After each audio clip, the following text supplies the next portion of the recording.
Saya Balkis Maulidi Azhar dari kelompok 1 akan menjelaskan tentang Khulafaur Rasyidin. Nah, Khulafaur Rasyidin secara bahasa yaitu Khulafaur yang artinya pengganti dan Rasyidin yang artinya orang yang mendapat petunjuk. Khulafaur Rasyidin secara istilah yaitu orang pengganti Nabi Muhammad SAW yang mendapat petunjuk dari Allah untuk meneruskan perjuangan Nabi Muhammad SAW. Secara ringkas, Khulafaur Rasyidin adalah orang yang ditunjuk sebagai pemimpin atau pengganti Nabi Muhammad SAW yang selalu mendapat petunjuk dari Allah Subhanahu wa Ta'ala. Nah, Khulafaur Rasyidin memiliki 4 khalifah, yaitu yang pertama Abu Bakar As-Siddiq yang memimpin selama 2 tahun. Yang kedua adalah Khalifah Umar bin Khattab yang memimpin selama 10 tahun. Dan yang ketiga adalah Khalifah Utsman bin Affan yang memimpin selama 12 tahun. Nah, yang terakhir adalah Ali bin Abi Thalib yang memimpin selama 5 tahun. Penjelasan yang lebih detail akan dijelaskan oleh teman saya yang lebih cantik, yaitu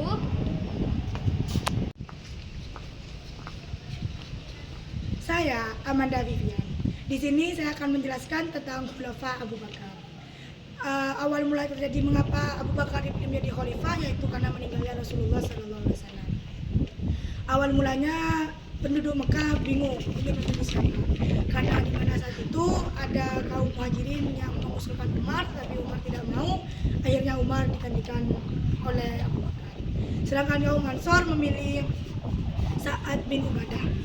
Di situ mereka terjadi permusyawarahan, akhirnya Abu Bakar dipilih untuk menjadi Khulafaur Rasyidin. Lalu siapa sih nama panjang Abu Bakar? Nama panjang Abu Bakar Abdullah bin Ka'ab bin Sa'ad bin Taim bin Murrah bin Ka'ab.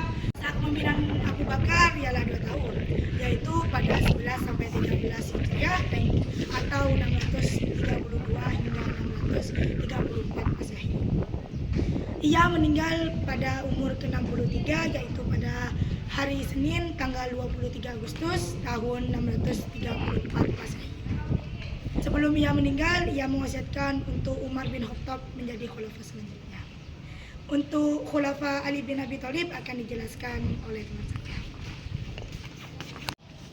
Di sini saya akan mempresentasikan tentang kekhalifahan Ali bin Abi Thalib. Ali bin Abi Thalib bin Abdul Manaf bin Abdul Muthalib bin Hashim bin Abdul Manaf bin Qusay bin Kilab. Ali bin Abi Thalib diangkat menjadi khalifah karena ada seseorang yang mengusulkan bahwa Ali bin Abi Thalib lah yang berhak dan layak menjadi khalifah penerus dari Utsman bin Affan. Ali bin Abi Thalib diangkat menjadi khalifah kurang lebih selama 5 tahun, yaitu dari 35 Hijriah sampai 40 Hijriah atau 655 Masehi sampai 660 Masehi. Beliau wafat karena ada seseorang yang membunuhnya ketika sedang melaksanakan sholat, yaitu Ibnu Muljam. Yang bisa saya sampaikan dari penjelasan tadi. Mohon kurang lebihnya mohon maaf. Tentang prestasi akan dijelaskan oleh teman saya. Kembali lagi dengan saya.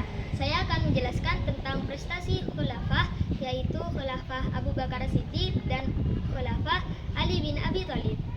Khulafah Abu Bakar As-Siddiq mencapai prestasi yang cukup pesat. Yang pertama, menumpas kelompok pembangkang. Nah, pada masa itu ada beberapa dari suku Arab yang menentang dan murtad terhadap khalifah. Mereka hanya ingin taat dan patuh terhadap aturan yang diberlakukan oleh Nabi Muhammad SAW. Karena Nabi Muhammad SAW yang sudah wafat, mereka tidak mau lagi untuk menaati itu terhadap ajaran Islam. Perluasan ini dilakukan salah satunya ke Suriah hingga Persia dan Bizantium. Nah, prestasi yang dilakukan oleh Khulafah Ali bin Abi Thalib yang pertama yaitu mengganti pejabat yang kurang cakap. Pada masa itu, Khalifah Ali bin Abi Thalib ingin pusat perdagangan yang dilakukan atau pekerjaan yang dilakukan secara efektif dan efisien. Ternyata pejabat yang kurang tersebut banyak dari kalangan Ali bin Abi Thalib itu sendiri atau Bani Umayyah. Dan yang kedua adalah pembangunan kota Kufah. Pada awalnya, kota Kufah dijadikan sebagai pusat pertahanan yang dibangun oleh Muawiyah bin Sufyan, dan pada saat kekhalifahan Ali bin Abi Thalib diganti sebagai pusat ilmu nahwu, tafsir, ilmu hadis, dan lainnya. Dan yang kedua adalah memajukan ilmu nahwu.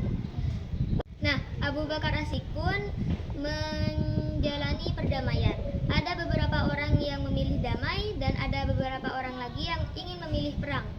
Kodifikasi yang dilakukan oleh Abu Bakar As-Siddiq yaitu ketika perang berlangsung banyak penghafal Al-Quran yang gugur hingga mereka khawatir lenyapnya Al-Quran. Umar bin Khattab pun mempunyai inisiatif yaitu membukukan Al-Quran. Dan yang ketiga adalah perluasan wilayah dakwah Islam. Dan yang kedua adalah kodisifikasi Al-Quran. Perang pun berlangsung dan akhirnya pasukan Muslim mengalahkan pasukan umat yang membangkang tadi.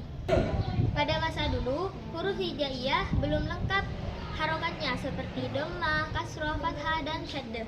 Hingga pada pembacaan teks Al-Quran ada yang salah.